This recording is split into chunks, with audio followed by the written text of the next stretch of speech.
I was looking at a Polaroid the other day, something I took in the 1970s. And I started thinking, I realized it's just a Polaroid. It's a picture that I can save, that nobody else has to see, that's not being digitally analyzed, that's not being uploaded inadvertently to the internet. And I started thinking about the death of privacy since that era and how it happened, and hopefully leave you with a few solutions to the all-encompassing surveillance state, the machine that has taken over society and continues to grow. Back then, we had secrets. Today, the walls have ears, the cars have eyes, and the very money in your pocket feels like a tether.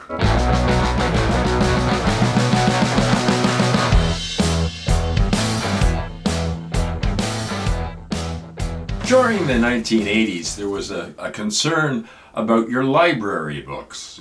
Government would sometimes go into the library and try and find out what you've been reading, just what you've been up to. Nobody thought too much about it at the time, but there were some articles written about it. The 1990s, the internet era started, and we all thought that it was going to be a great big encyclopedia and a bridge between us and the rest of the world. But it turned out it was a two-way mirror. They could watch you.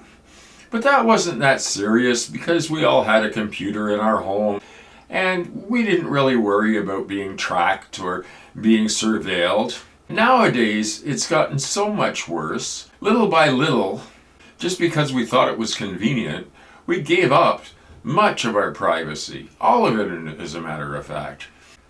So now we have all kinds of ways that they are tracking us. Flock cameras. Sure, you think it's all about traffic, but could there be a more sinister reason than reading your license plate? New cars nowadays are coming equipped with the tracking devices in, and you can't turn them off. If they decide that they think you're drunk, you might be disabled, you might have a facial tic or something, then the car can automatically shut itself off. This sounds wonderful if you're in 6 lanes of traffic. Of course, everybody's going to want old cars now, and the price of those will probably go nuts. That's before they ban them for whatever reason. And everybody has to eventually adopt this new system.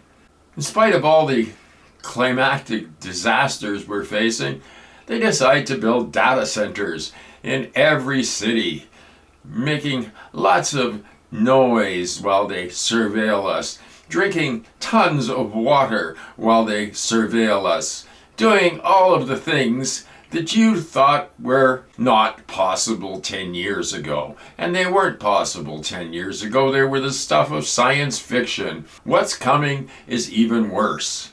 50 years ago, you used local cash. That wasn't too convenient for a lot of people, so they decided that they would bring in bank cards, credit cards. Okay, that was a little bit more invasive to your privacy, but nothing to worry about really. You come to the point now where you look at all these devices that are tracking us and that are surveilling us.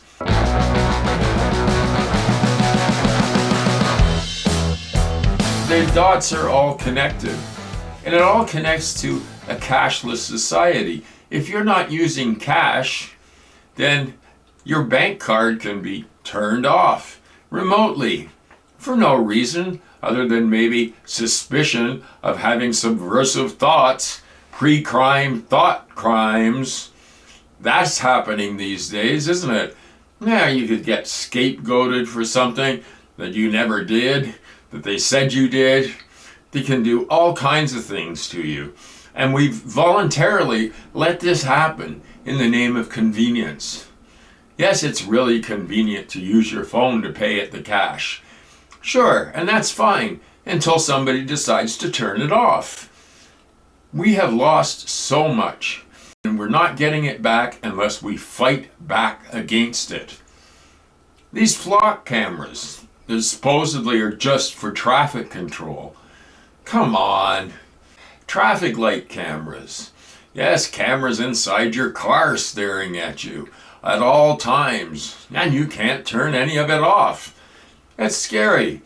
There are some communities fighting back against these things, but it's too little too late. We should be fighting much harder to regain some sense of our lives back. It's crazy what's going on. It doesn't make any sense from a human point of view. It makes sense from a corporate capitalism point of view. But how long is it before we all end up like China with a social credit score? And if your social credit score isn't high enough, well, goodbye to your career, goodbye to your freedom, goodbye to everything you've ever held dear. We've allowed all of this electronic fascism into our lives, and nobody seems to be questioning it.